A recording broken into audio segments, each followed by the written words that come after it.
Le guide suprême de l'Iran vient de faire quelque chose d'extraordinaire. Khamenei, qui a 86 ans et fait face au plus grand déploiement militaire américain depuis l'Irak, a remis le pouvoir à quelqu'un d'autre. Il ne dirige plus la guerre lui-même. En plus de cela, il a nommé 4 personnes pour le remplacer au cas où il serait assassiné.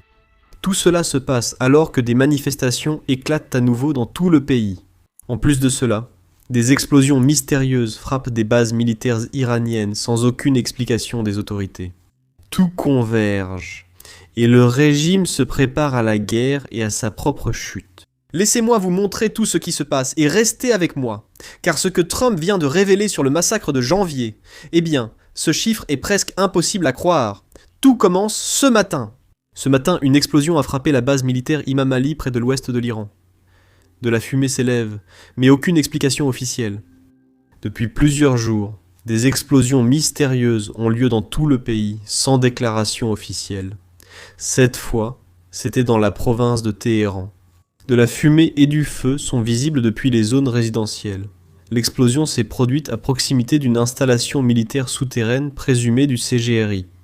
Il se passe quelque chose à l'intérieur de Téhéran, qu'il s'agisse de sabotage, d'accident ou de frappe préventive. Le régime ne fait aucune déclaration publique. Mais il semble que la fréquence de ces événements augmente chaque jour. Voici cependant ce que la direction iranienne croit réellement en ce moment. Selon des hauts responsables et 3 membres du CGRI, l'Iran pense qu'une frappe américaine est imminente malgré les négociations en cours. Tout le monde est en état d'alerte maximale. Des lance-missiles et systèmes de défense aérienne sont déployés. Le personnel prend position. Mais voici ce qui est surprenant. Et nous allons entrer dans les détails très bientôt. Sachez que le guide suprême iranien, Ali Khamenei, n'est pas celui qui dirige ces préparatifs. Il a transmis cette autorité à quelqu'un d'autre. C'est l'un des développements les plus importants que nous ayons vus jusqu'à présent. Selon le New York Times, Khamenei a délégué une autorité étendue à Ali Larazani, son chef de la sécurité nationale. Larazani supervise désormais les questions militaires et diplomatiques essentielles, passant en fait au-dessus du président iranien. Il dirige effectivement la préparation à la guerre de l'Iran. Alors, voici qui est cet homme. C'est le même homme qui a orchestré la répression de janvier. C'est lui qui s'est inspiré du massacre de la place Tiananmen qui a eu lieu en Chine en 1989. Et maintenant, il applique les mêmes méthodes en Iran. Il dirige la planification de la guerre, il a écrasé les manifestants, il gère les négociations nucléaires et il entretient des alliances avec la Russie, la Chine, le Qatar et Oman. Il contrôle tout et il semble qu'il ait maintenant la main mise sur tout le pays. Cela suit un schéma bien connu dans la République islamique. Vous vous rappelez du président Raisi, mort récemment dans un accident d'hélicoptère? Eh bien, avant de devenir président, il était connu comme le boucher de Téhéran. C'est parce qu'à chaque fois qu'il y avait des manifestations en Iran, c'était lui qui écrasait les protestataires. C'est comme ça qu'on construit le pouvoir politique dans ce régime, par le sang. Larazani suit le même chemin, et maintenant, il a les clés. Mais Khamenei ne fait pas que déléguer le pouvoir, il prépare sa propre succession. Le guide suprême a mis en place un plan de succession en plusieurs étapes, et il a déjà demandé à chaque haut responsable de désigner 4 remplaçants pour lui-même. 4! Pas juste un remplaçant, mais 4 niveaux de profondeur. Cela rappelle la guerre de 12 jours qui a eu lieu l'année dernière, lorsque Israël a assassiné les principaux dirigeants militaires et nucléaires en très peu de temps. L'Iran se prépare à ce que cela se reproduise. En coulisses, Khamenei dirige le département des ressources humaines, le plus sombre du monde. Des dictateurs de secours, des remplaçants des dictateurs de secours, et au cas où la direction serait anéantie, un dictateur de 4e rang. Même les équipes de la NFL n'ont pas autant de quarterbacks. Pendant ce temps, il prononce des discours sur la façon dont l'Amérique recevra une telle gifle qu'elle ne pourra plus se relever, tout en mettant discrètement à jour son testament. Et pendant que le régime se prépare à une guerre extérieure, il mène aussi une guerre intérieure. Cela signifie que les manifestations ont repris. Vous vous souvenez du cycle de deuil de 40 jours de la révolution de 1979 dont nous avons reparlé? Eh bien, voici un petit rappel. Dans l'islam chiite, les familles pleurent leurs morts. 40 jours après leur décès, moment où les manifestations reprennent et s'intensifient. C'est exactement ce qui s'est passé lors de la révolution iranienne. Et nous approchons maintenant des 40 jours depuis le massacre de janvier. Et les gens sortent pour faire leur deuil, et ce deuil se transforme en slogan contre le régime.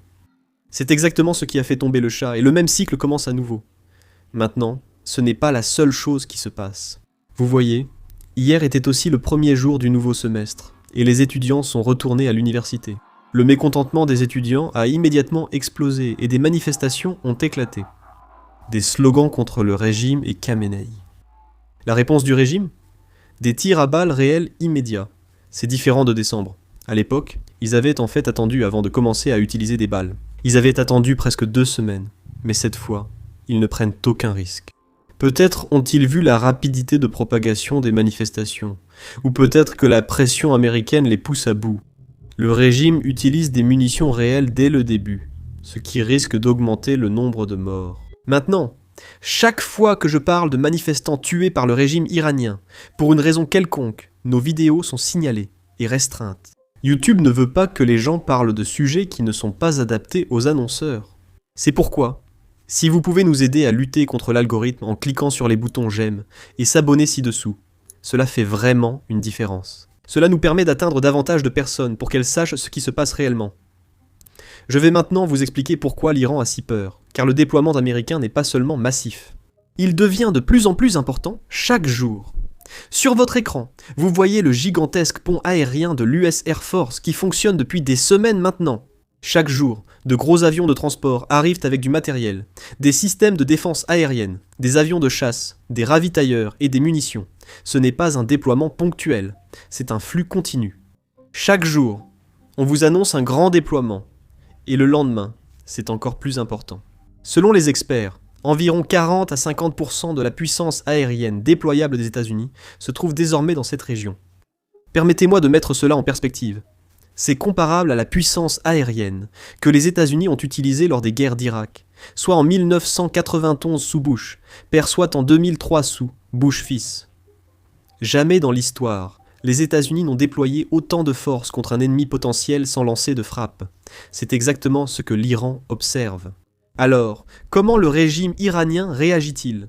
Eh bien, au début, ils ont diffusé une vidéo de propagande créée par intelligence artificielle. Ils espéraient que cela fonctionnerait. Voici la vidéo. L'Iran a menacé de bombarder une importante base militaire américaine dans une vidéo de propagande glaçante alors que Donald Trump se prépare à une guerre totale avec sa méga armada. La terrifiante séquence créée par l'IA cible la base aérienne Miwafaq Salti, une base clé en Jordanie, pour une destruction totale. La vidéo montre des missiles iraniens visant des dizaines de chasseurs furtifs F-35, des avions ravitailleurs et des drones MQ-9 Reaper.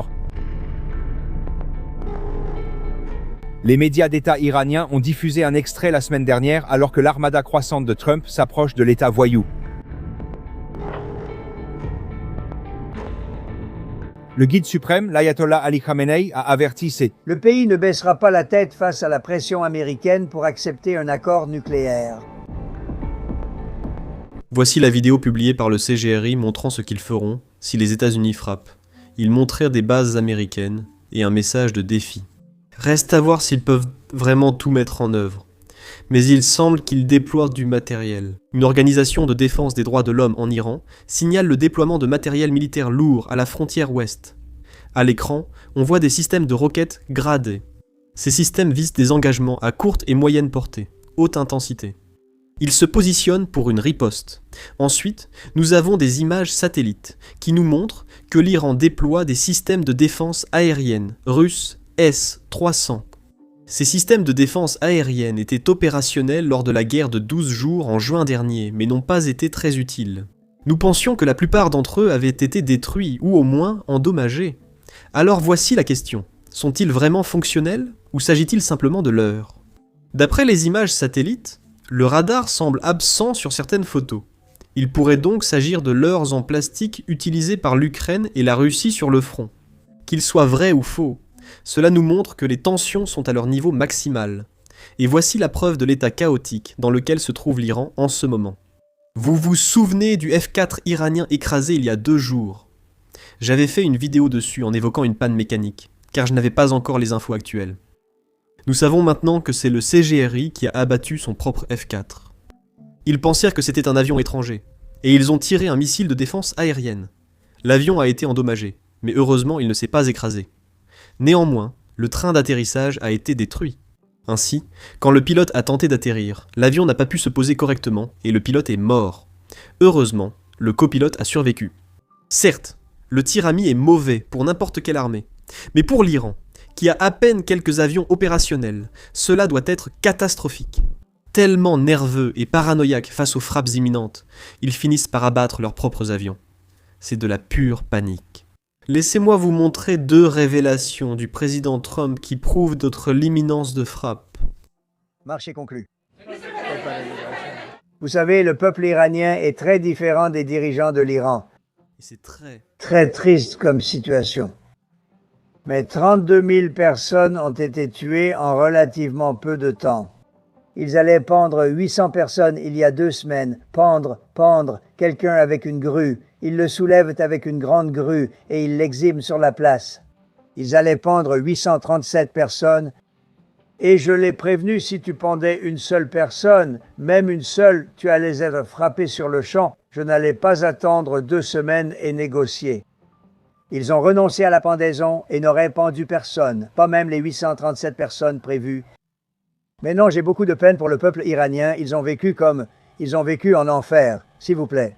Pour la première fois, un président américain a confirmé ce que l'administration considère comme le nombre de morts en janvier. 32 000 rendez-vous compte. 32 000 personnes tuées en seulement 2 à 3 jours. En 2026, c'est presque impossible à comprendre. L'administration pourrait annoncer ce chiffre pour renforcer le soutien politique aux frappes. On publie ce chiffre seulement pour préparer l'opinion à une action contre ces tueries. Il y a aussi ce moment, enregistré par un micro ouvert après une conférence de presse, où le président Trump a presque admis quelque chose qu'il ne voulait sans doute pas que le public sache. Monsieur le Président, pensez-vous à Southern Limited Press?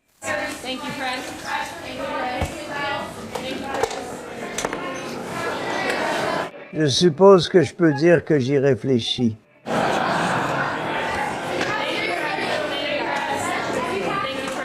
Merci. Cela signifie que des frappes sont possibles à tout moment. Nous vous tiendrons informés. Cliquez sur s'abonner ci-dessous et à la prochaine vidéo.